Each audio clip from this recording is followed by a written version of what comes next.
Video को next देखिए। ये कुछ आपके बेसिक से इंस्ट्रक्शन है जो कि आपको मिलने ही चाहिए। इंस्ट्रक्शन जो होते हैं जो मिलते हैं आपको वो वाले हैं, तो ये कर सकते हो। उसके बाद आगे चलते हैं। सबसे पहले खंड ए का पेपर है जो कि देख पा रहे हो आप लोग। खंड ए में पेपर है, उसमें है एक प्रोटॉन तथा एक इलेक्ट्रॉन एक समान विद्युत क्षेत्र में स्थित है, तो क्या होता है उन पर, तो उनमें होता है कि बलों के परिणाम जो है वो बराबर होंगे। इसके आंसर्स मैंने साथ में लिख रखे हैं, तो कोई टेंशन लेने की बिल्कुल भी जरूरत नहीं है। हम सारे ऑप्शन नहीं पढ़ेंगे, सिर्फ आंसर्स वाले पढ़ेंगे ताकि आपको ज्यादा वेस्ट ना हो। एक बंद पृष्ठ के भीतर अन्य विद्युत जो है द्रव्य स्थित है, बंद पृष्ठ से निर्गत कुल विद्युत फ्लक्स होगा तो वो होगा आपके शून्य। ठीक है, वहाँ पे क्या होगा, शून्य होगा। किसी चालक गोले के अंदर विद्युत विभव, ये आपको पीडीएफ मिल जाएगी टेलीग्राम पे, लेकिन इस वीडियो को पूरा देख लेना और बताऊंगा लास्ट में कैसे पीडीएफ मिलेगी, समान रहता है। ठीक है, किरचॉफ के प्रथम व द्वितीय नियम क्रमशः आधारित होते हैं, तो आवेशा तथा ऊर्जा संरक्षण नियमों पर आधारित होते हैं। किसी चल कुंडली धारामापी में यदि फेरी की संख्या दुगुनी कर दी जाए तो धारामापी की संख्या क्या होगी, तो धारामापी की संख्या क्या है, वो धारा सुग्रीता दुगुनी हो जाएगी, जबकि वोल्टेज तथा सुग्रीता है वो वही की वही रहेगी। ठीक है, वो दुगुनी हो जाएगी लेकिन वो तो वही की वही रहेगी। चलिए आगे देखते हैं। एक लोहे चुंबकीय पदार्थ का चुंबकीय गतिशीलता क्या है, तो वो है, इसका राइट आंसर होगा ए। और लेंज का नियम किसके संरक्षण पर आधारित है, तो लेंज का जो नियम है वो ऊर्जा के संरक्षण पर आधारित है। एक समान चुंबकीय क्षेत्र में बी में एक चालक वर्ताकार लूप, और इस तरीके से प्रश्न आया है रेखा वाला, उसमें इसका आंसर होगा से। ठीक है, 2πr/b/d/dt। और 70% दक्षता वाले ट्रांसफॉर्मर की प्राथमिक व द्वितीय कुंडली में प्रवाहित हो रही धारा का अनुपात 1/4 हो, तो प्राथमिक व द्वितीय कुंडली में वोल्ट का अनुपात क्या होगा, तो 4:1 होगा। और यदि, क्योंकि इसका उल्टा होता है ना, और यदि ईबी विद्युत चुंबकीय तरंग के विद्युत चुंबकीय क्षेत्र सदिश है, तो इसका आंसर होगा ये वाला। वस्तु से बड़े आकार का काल्पनिक प्रतिबिंब किसके द्वारा बनाया जाता है, तो वो बनाता है आपके अवतल दर्पण। ठीक है, अवतल दर्पण बनाता है इसी दर्पण। और दो तरंगों के मध्य यदि पाई है तो दोनों तरंगों के मध्य अंतर होगा 2। और दहली आवृत्ति से अधिक आवृत्ति के प्रकाश के लिए प्रकाश विद्युत प्रभाव के प्रयोग में उत्सर्जित इलेक्ट्रॉनों की संख्या किसके समानुपाती होती है, तो आपतित प्रोटॉन की संख्या। अब इसमें है 2 की हाइड्रोजन परमाणु में प्रथम उत्तेजित अवस्था के चक्कर लगा रहे इलेक्ट्रॉन कक्षा की त्रिज्या क्या होती है।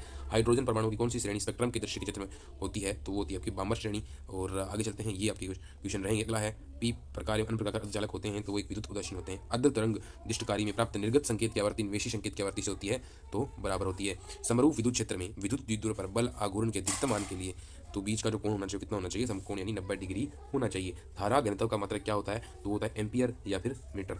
आदर्श एमीटर आदर्श वोल्टमीटर का प्रतिरोधक क्रमश क्या होता है, तो आदर्श मीटर का होता है 0 और आदर्श वोल्टमीटर का होता है अनंत। ठीक है, अनंत को हम लोग एस से करके भी लिखते हैं। ठीक है, और प्रति चुंबकीय पदार्थों पर चुंबकीय आघूर्ण 0 होता है।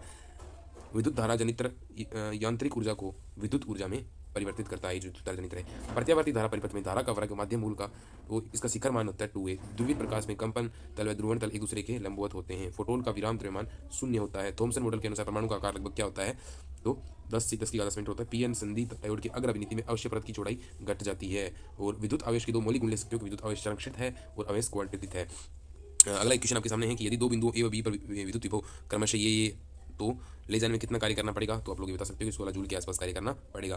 प्रति चुंबकीय पदार्थ के दो गुण लिखिए, तो इनकी अपेक्षित चुंबकशीलता का मान 1 से कम होता है, चुंबकीय प्रवृत्ति का मान कम व ऋणात्मक होता है। चुंबक की ज्यामितीय लंबाई व चुंबक की जो है इसमें संबंध लिख सकते हो आप। एक कुंडली को चुंबकीय क्षेत्र ए से तेजी से बी धीरे से हटाया जाता है, तो इस दशा में अधिक कार्य करना पड़ेगा। तो मोस्टली ये रहेगा कि अधिक प्रेरित होगी तो अधिक वाले अधिक करना पड़ेगा। स्नेल का नियम ले सकते हो, ये स्नेल का नियम है साइन आई बटा साइन आर नियंत्रण कारण 21 होता है। दूरस्थ स्थित प्रकाश स्रोत से आने वाली तरांगी प्रकाश का बताते हुए इसका चित्र निरूपित करना है, कर सकते हो आप लोग। दे रखा है मैंने ये एनसीईआरटी की जो चैप्टर 10 है उसमें दे रखा है समतल तरंगे। और ये आपके पेपर है जो रहेगा आपके सामने। आप देख पा रहे हो नाभिक के बंधन ऊर्जा को परिभाषित कीजिए। पी प्रकार चालक के लिए ऊर्जा बैंड ये मैंने दे रखे हैं, जहाँ पे चित्र यहाँ पे एडजस्ट करना ठीक नहीं हुआ तो वहाँ पे उसकी फोटो दे रखी है। दो समान आवेशों क्यू को जोड़ने वाली रेखा के मध्य बिंदु पर एक आवेश क्यू रख दिया जाता है। यदि वह 3 आवेशों का निकाय संतुलन अवस्था में हो तो आवेश क्यू का मान याद कीजिए। समानांतर प्लेट संबंधित के लिए धारिता का सूत्र आप लोग लिख सकते हो। और ये है अब जो बड़े क्वेश्चन स्टूडेंट कहते हैं सर बड़े क्वेश्चन हमारे पास आने चाहिए, 3-3 नंबर वाले जो क्वेश्चन आते हैं वो बता दीजिए बस। तो बड़े क्वेश्चन ये है कि अपवहन वेग तथा विद्युत धारा में संबंध जो है व्युत्पन्न कीजिए। एक टंगस्टन के तंतु का 150 डिग्री सेंटीग्रेड पर प्रतिरोध 133 ओम है, इसका 500 डिग्री सेंटीग्रेड प्रतिरोध कितना होगा। और टंगस्टन की प्रतिरोधकता का जो गुणांक है वो ये है। एक है इसमें अथवा में ये क्वेश्चन आ रखा है जो कि ये क्वेश्चन काफी इजी है, ये हार्ड है। ठीक है, अभी चेक कर लेना आप आगे। बायो सावर्ट नियम का उपयोग करके वर्ताकार कुंडली के केंद्र पर चुंबकीय क्षेत्र का व्यंजक प्राप्त कीजिए। एम्पियर के नियम की सहायता से लंबे बेलनाकार धारावाही चालक के कारण चुंबकीय क्षेत्र का मान ज्ञात कीजिए। निरोधी विभव को परिभाषित कर सकते हो। निरोधी विभव पर प्रकाश के तीव्रता प्रभाव का ग्राफ निरूपण करना है, तो ये भी 3 नंबर का आपके रहेगा। चलिए और आगे चलते हैं। क्वेश्चन दे में जिनमें 4-5 नंबर के क्वेश्चन आते हैं 4 नंबर वाले, ये क्वेश्चन आपके हूबहू आपको देखने को मिल जाएंगे। तो ये लास्ट क्वेश्चन स्क्रीनशॉट ले सकते हो। मैं बताता हूँ आपको कि एक श्रेणी LCR को समझाइए। विद्युत अनुवाद की स्थिति में अनुनाभी आवर्ती ज्ञात करनी है। और ये तो ये पहले वाला 3 नंबर का है, दूसरा 1 नंबर का है। ट्रांसफॉर्मर क्या है, इसका सिद्धांत कार्यविधि का सचित्र चित्र बनाने। ट्रांसफॉर्मर क्या है, और एक उच्चाई ट्रांसफॉर्मर 220 वोल्ट को 2200 वोल्ट परिवर्तित करता है। इसकी द्वितीय कुंडली में फेरों की संख्या इतनी है, तो प्राथमिक कुंडली में फेरों की संख्या कीजिए। प्रिज्म द्वारा प्रकाश के अपवर्तन का आवश्यक किरण चित्र बनाइए। न्यूनतम विचरण कोण का व्यंजक प्राप्त कीजिए। एक 3 है और अपवर्तन को परिभाषित करना है। किसी पतले लेंस के लिए लेंस की बीम दूरी u, प्रतिबिंब दूरी v, फोकस दूरी f के बीच संबंध जो है वो व्युत्पन्न करना है। ये अच्छा क्वेश्चन है। चलिए मिलते हैं अगले वीडियो में दोस्तों। आपको पेपर पूरा अच्छा लगा, पेपर पूरा यही आएगा, कुछ थोड़ा चेंज हो सकता है। और वीडियो अच्छा लगा तो सब्सक्राइब कर सकते हैं, लाइक कर सकते हैं। मिलते हैं वीडियो में।